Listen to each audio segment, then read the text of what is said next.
Bir oyuncu, orta hücum ve sağ yarım müdafiə. Hücumçu.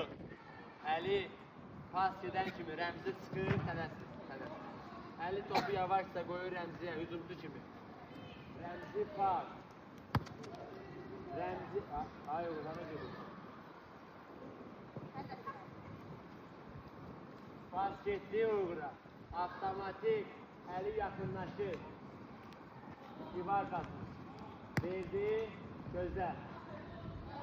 Verən kimi dönürsən, Rəmzi, sən sürətli birinci dirəyə girirsən. Ay sağ. Buradakı oyuncu da burada pasdan sonra atılır bura, sürətli. Əgər Rəmzdən top keçdi, məsələn, keçsə, yaxşı. Bir, pas, uzun. Yaxşı, yaxınlaş. Bir, getdin arka dirəyə. Vur. Yaxşı.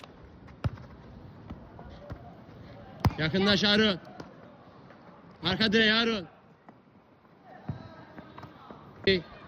Sürətli, yaxınlaş Əli. Yaxınlaş. Birinci dirək Rəmzi, arka dirək. Bir, yaxınlaş Rəmzi ora. Yaxınlaş.